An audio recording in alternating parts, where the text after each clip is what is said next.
आप देख रहे हैं न्यूज इंडिया, आपके साथ मैं हूं निदा अहमद। उत्तराखंड बुलेटिन की शुरुआत करेंगे और बात करेंगे सबसे पहले राज्य लोक सेवा आयोग के हाथों बड़ी सफलता की।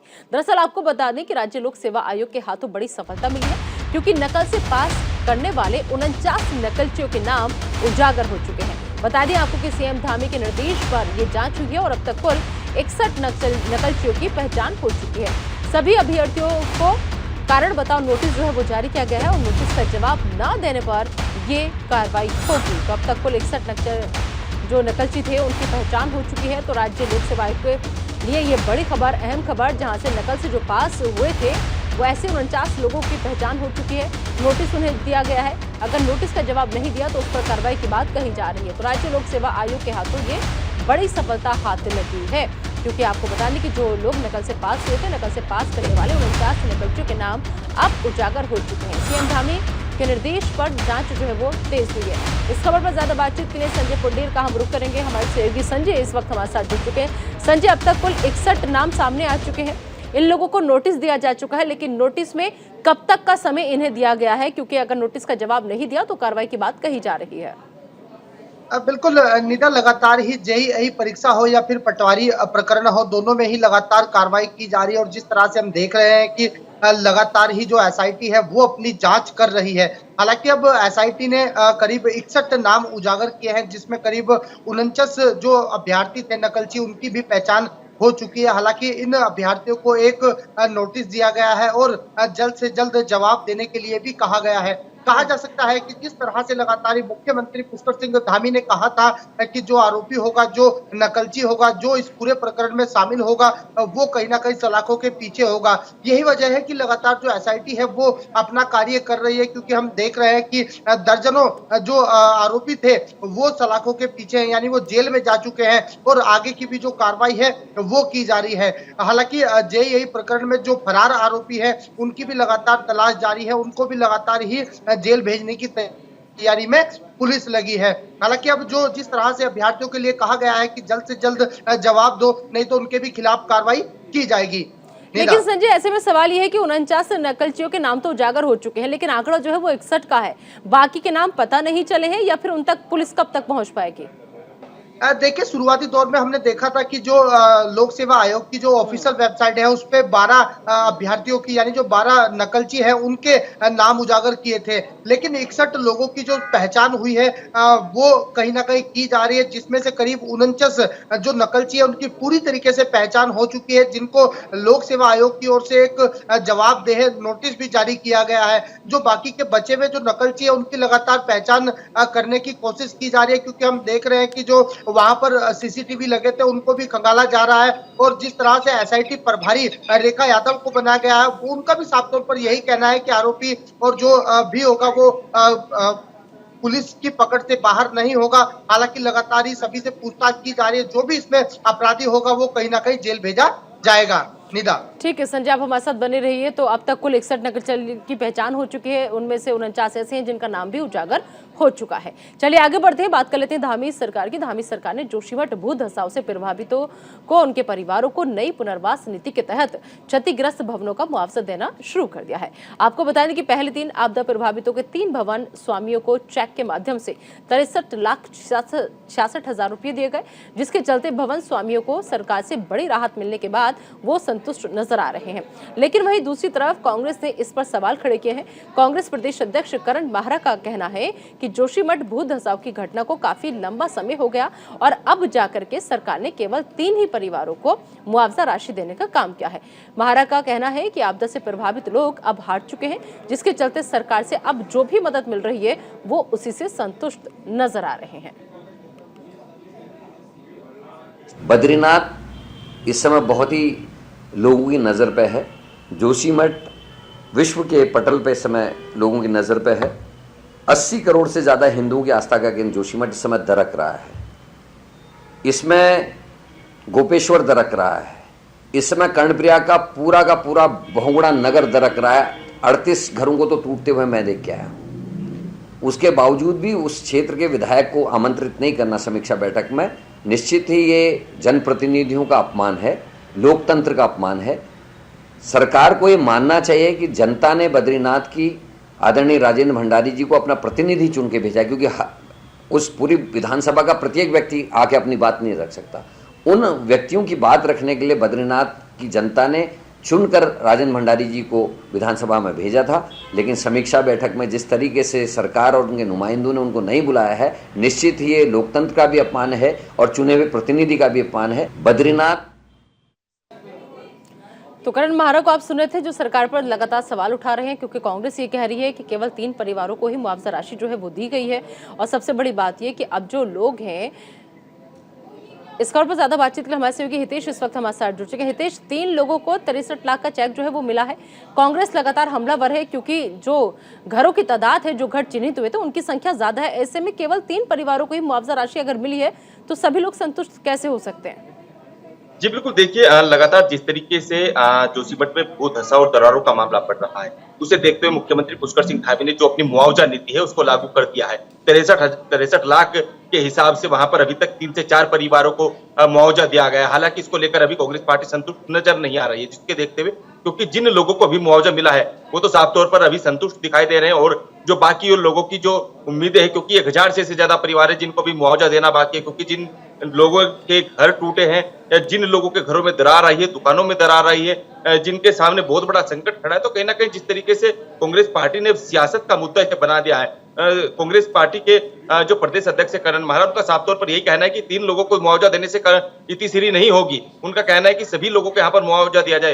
हालांकि इस ओर से अभी कोई मुख्यमंत्री की तरफ से या कोई सरकार की तरफ से कोई तीखी तल्ख टिप्पणी देखने को नहीं मिली है। उनका कहना है कि करमभाई सभी लोग जो भी प्रभावित हुए मुआवजा दिया जाएगा। जी, लेकिन ऐसे में बहुत ज्यादा देर हितेश पहले से ही हो रखी है और पहले से ही लोग परेशान हैं, तो क्या लग रहा है कि सरकार को ये कदम पहले ही उठा लेना चाहिए था? और यही वजह है कि विपक्ष भी निशाना साध रहा है, तो बाकी और लोग जो रह गए उनको ये मुआवजा राशि कब तक मिल सकती है? जी बिल्कुल, देखिए धामी सरकार के जितने भी सचिव हैं, आपदा प्रबंधन सचिव हैं रंजीत सिन्हा, वो लगातार जोशीमठ में हैं और इसके लिए पूरा रोड मैप, पूरा नया खाका तैयार हो रहा है। जो लोग इस घटना से प्रताड़ित हुए हैं, पीड़ित हुए हैं, उन लोगों को यहाँ पर मुआवजा देने की तैयारी में है, उनकी लिस्ट बना ली गई है। और साफ तौर पर अभी जिस तरीके से अभी प्रेस कॉन्फ्रेंस की जाएगी रंजीत सिन्हा की तरफ से, तो अभी अमूमन यही देखा जाएगा, क्योंकि अभी 3 से 4 लोगों को इसमें मुआवजा राशि दी गई है, तो उसके बाद में कार्य इसमें आगे बढ़ेगा। जी ठीक है हितेश, आप हमारे साथ बने रहिए। तो जोशीमठ में मुआवजे को लेकर सियासत जो है वो लगातार गर्मा रही है। बढ़ते हैं आगे। उत्तराखंड की ग्रीष्मकालीन राजधानी गैरसैंण में 13 मार्च से बजट सत्र की शुरुआत होने जा रही है, जिसको लेकर सरकार ने तमाम तैयारियां पूरी कर ली है। और वहीं दूसरी तरफ कांग्रेस ने भी सरकार को घेरने की पूरी रणनीति बना ली है।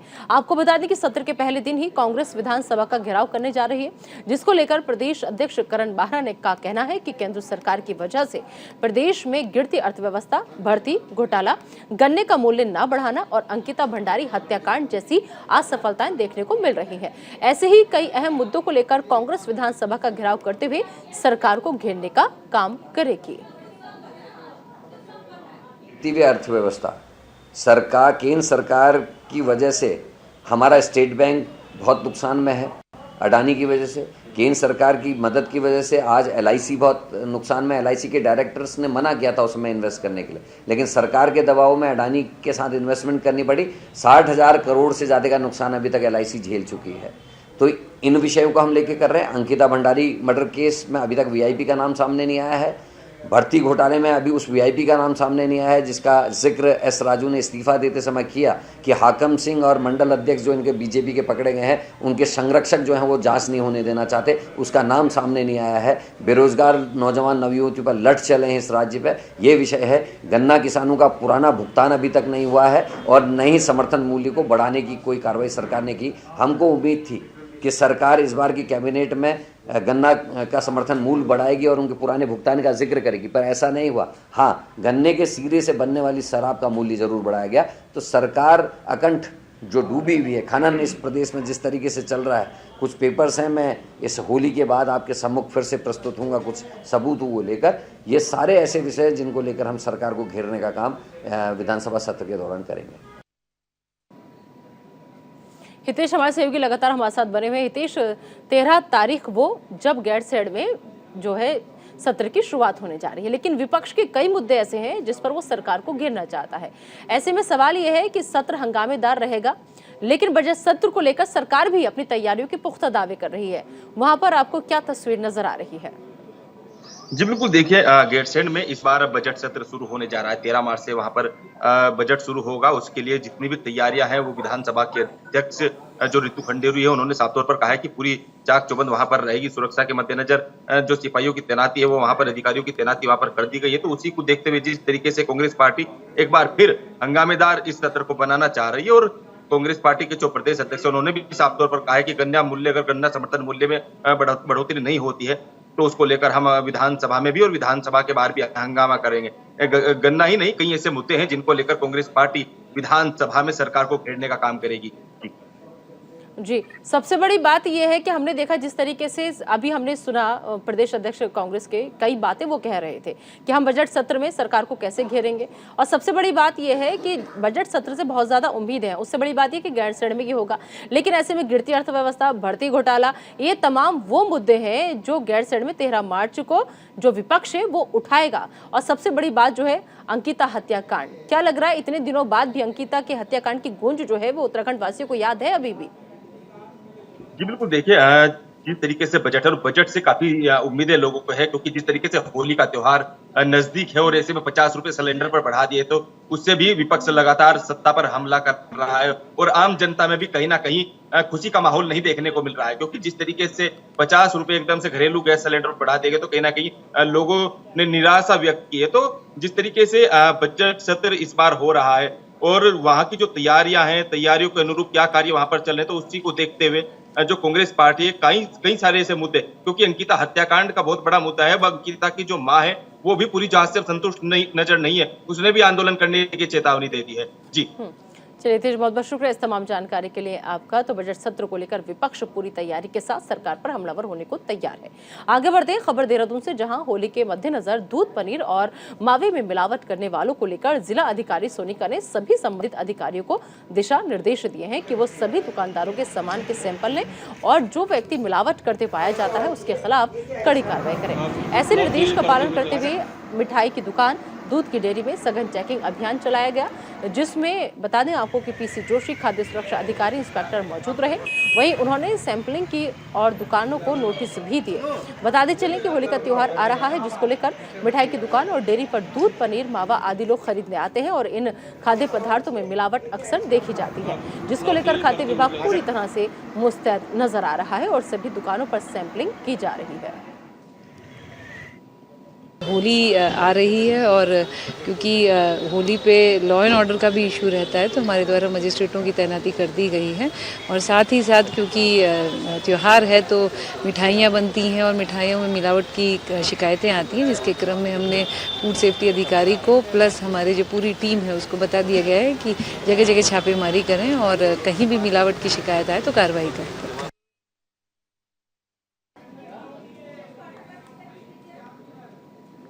तो डीएम सोनिका यहाँ पर पहुंची थी। दूध, पनीर में मिलावट करने वालों पर कार्रवाई की बात जो है वो कही जा रही है। तो होली के मद्देनजर खाद्य विभाग मुस्तैद यहाँ पर नजर आ रहा है। बता दें आपको कि डीएम सोनिका ने सभी अधिकारियों को जरूरी दिशा निर्देश दिए हैं।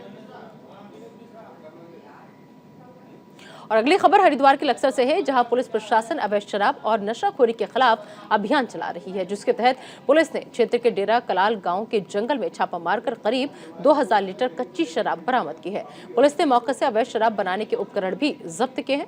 आपको बता दें कि एसएसपी अजीत सिंह के निर्देश पर जनपद भर में अवैध शराब के खिलाफ अभियान चलाया जा रहा है। इस अभियान में पुलिस ड्रोन कैमरे की मदद ले रही है। पुलिस ने ड्रोन कैमरे की मदद से क्षेत्र के कई जगहों पर छापा मारकर अवैध शराब बरामद की है।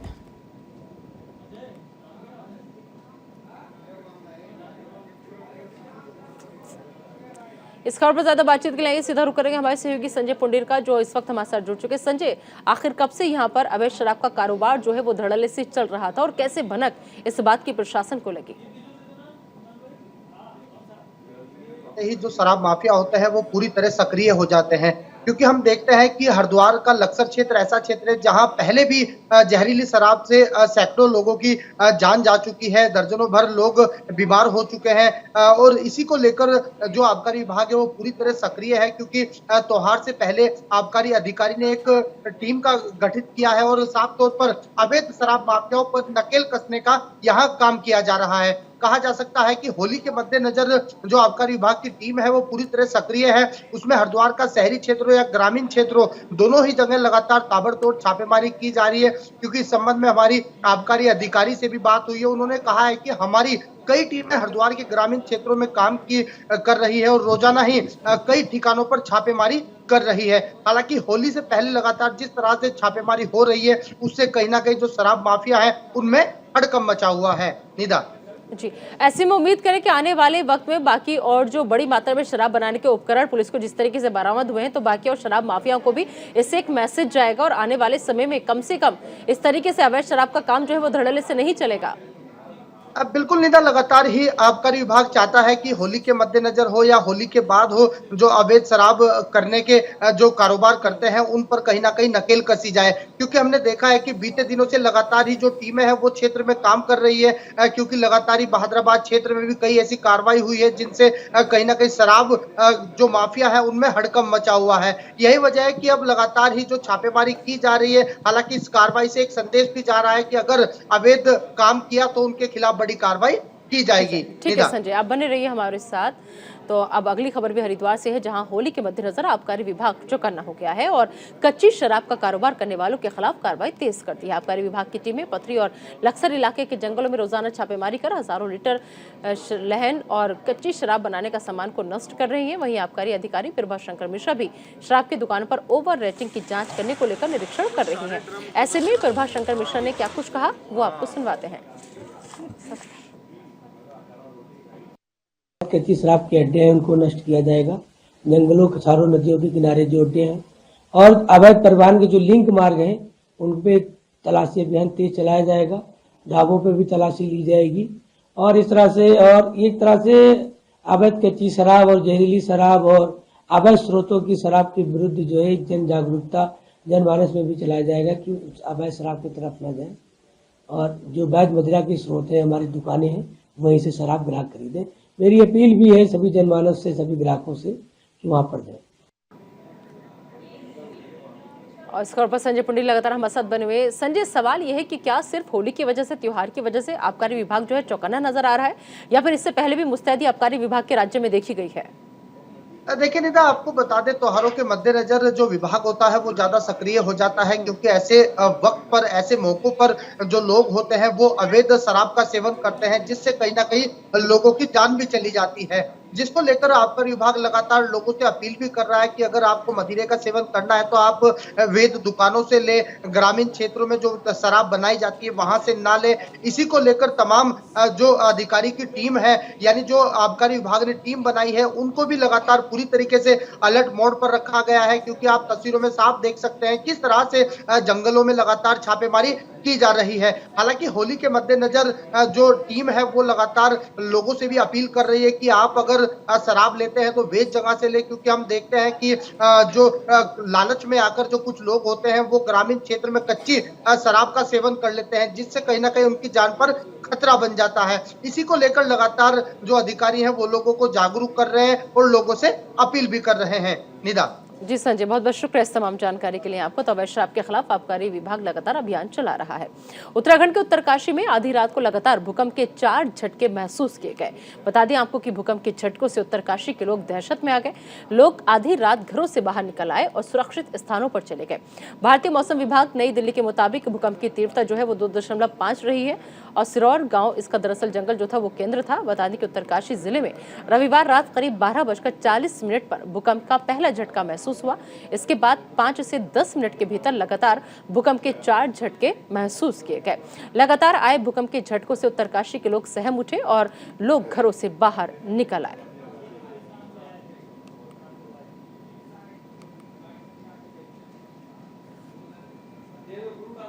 अगली खबर चमोली से है, जहां लगातार 3 महीने से हजारों की संख्या में लोग रैली निकालकर भगवती प्रसाद की गिरफ्तारी की मांग कर रहे हैं। आपको बता दें कि भगवती प्रसाद ने अनुसूचित जनजाति की महिलाओं को लेकर आपत्तिजनक टिप्पणी की थी, जिसको लेकर लोगों ने एक विशाल जुलूस प्रदर्शन किया था। बता दें आपको कि और 12 मार्च तक डॉक्टर भगवती प्रसाद की गिरफ्तारी की मांग की गई है और कार्रवाई नहीं होने पर लोगों ने 13 से 18 मार्च तक विधानसभा में होने वाले बजट सत्र में गैरसैंण पहुंचने की चेतावनी दी है।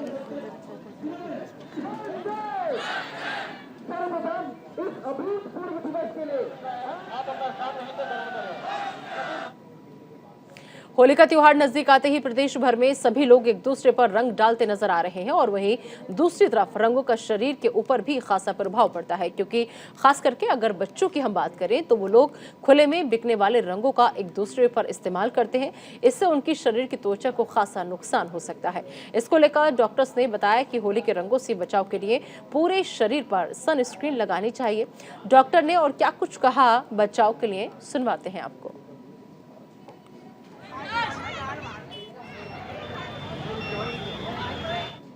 में अगर स्किन का ख्याल रखते हुए देखा जाए तो eco friendly herbal colours use करने चाहिए। जो मेटालिक कलर्स आते हैं मार्केट में, ग्रीन और ब्लू कलर्स के जो होते हैं, वो अवॉइड करने चाहिए। और प्रिकॉशनरी बेसिस पे एक तो सनस्क्रीन ऑयल अपने पूरे बॉडी पे, शरीर पे, स्कैल्प पे लगाना बहुत ज़रूरी है। और जब कलर को उतारते हैं तो उसको बहुत ज़्यादा रब ना करें। रब करने से और ज़्यादा रैशेस होने के चांसेस बढ़ जाते हैं, तो इसलिए पहले ऑयल लगा के फिर ही उतारें। अगली खबर हरिद्वार से, जहां अतिक्रमण की गई भूमि और गंदगी वाले स्थानों का सौंदर्यीकरण किया जा रहा है। जिलाधिकारी के निर्देश पर पहले शंकराचार्य चौक पर खाली पड़े स्थान का पार्क बनाया गया और फिर उसके पास अतिक्रमण की गई जमीन पर फाउंटेन पार्क बनाया जाएगा।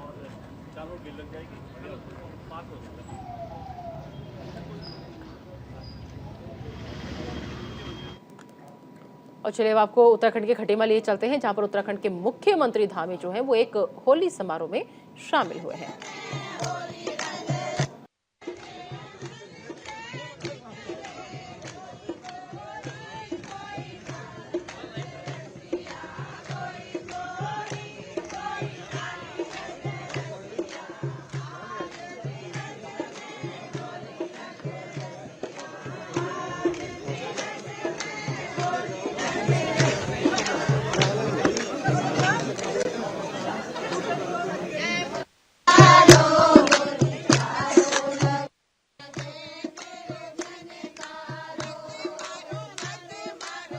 यहाँ पर उत्तराखंड के खटीमा में पहुंचे हुए हैं।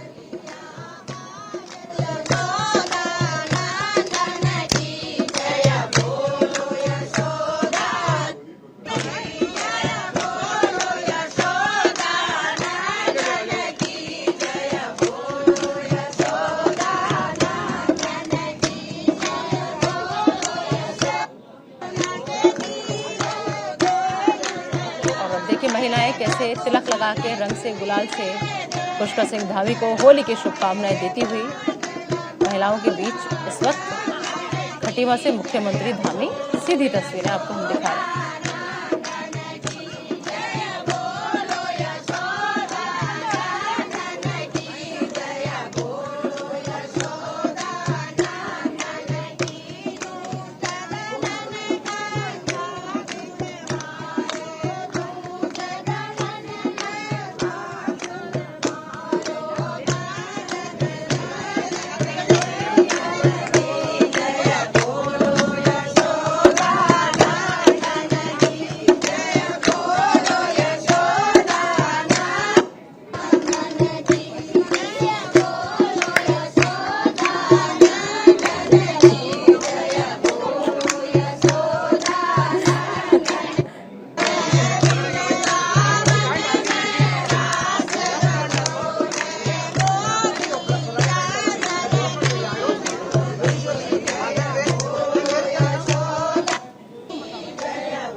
होली मिलन समारोह है और जहां पर खटीमा में इस वक्त उत्तराखंड के मुख्यमंत्री पहुंचे हुए हैं। फिलहाल एक छोटा सा ब्रेक, लेकिन बने रहिए न्यूज़ इंडिया के साथ।